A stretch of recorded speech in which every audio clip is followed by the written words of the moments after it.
it's wild because I think a lot about who I was in this process. Like I was very sick at the time that I couldn't show up for work anymore. You know, my life consisted of doctor appointments.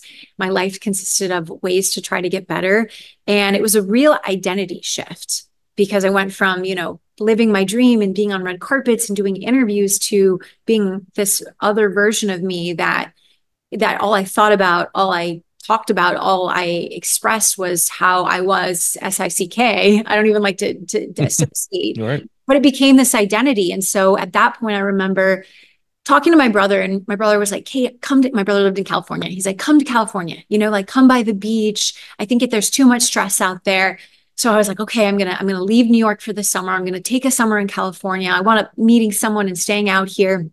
I'd go back and forth to see my doctors. But here's the thing, you've probably heard this, nothing changes unless you change. And so it didn't matter that I flew across the country. It didn't matter if I went to Timbuktu. I was the same person. So wherever I went, there I was. And so of course, it was this beautiful mission to heal. And in ways I had gotten better, but I had this underlying fear that I was going to die. And so the more you start thinking about, oh my God, could I die? The more you start attracting things that can kill you. And that's what happened. So I developed tumors in my ovaries that were on the cancer spectrum. I developed tumors in both my breasts. And in 2020, I was diagnosed with a brain tumor. And I was like, and it got to the point, you know, a lot of people ask like, well, how did you change? How did you heal? And I just got to this point of being so broken. I was physically like deteriorating. I was mentally deteriorating. And I was in this relationship that I share this because it was a pivotal moment where I was so sick. He didn't want to be with me.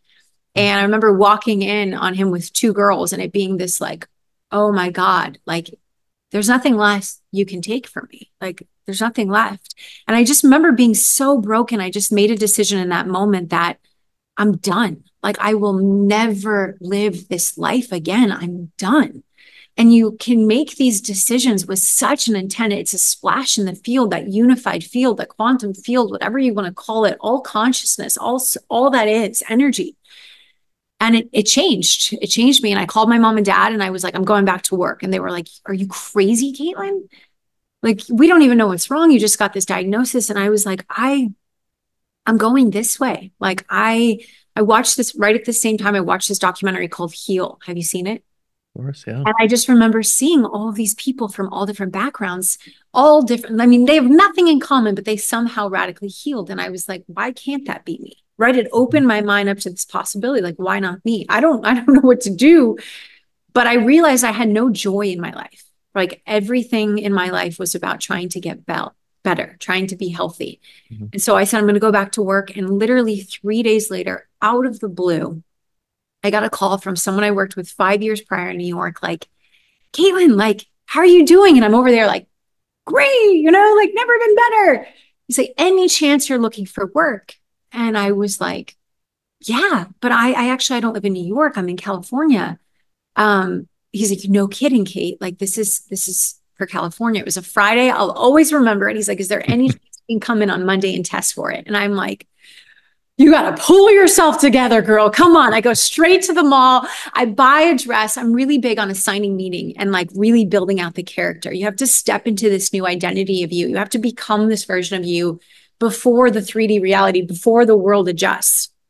And so I remember buying these outfits. And then the night before, I didn't even know what it's for. I was just like, hey, I was so excited that this opportunity came, that there was this glimmer of hope in my life. I was like, hey, what is this for? And he's like, we're looking for the West Coast correspondent for Sports Illustrated. And I'm like, oh my God, like no agent, no anything. It was such a dream. And I go in, I test for it. They're like, come back tomorrow, come back tomorrow. And after the fourth day, the stories we're doing are really weird. Sorry, I'm giving you like a whole No, spiel, no, this is great. but it's the journey. It's the quick journey. So I go back on the fourth day and I meet the CEO. They're like, this is great. I'm like close to landing the role, and the NBA shuts down and March Madness shuts down, and it's March 2020. And I'm like, no. And my dad calls me. My dad used to work in the military, and he's like, Kate, they're going to shut the country down. And I'm like, what are you talking about, Dad? I can't find this anywhere. And he's like, you've got two options. You're coming home or I'm going to come get you. And so I'm like, in this moment, have to tell like these bosses the first glimmer I feel of being alive again, like I got to go. But thankfully, they wound up sending the equipment to me.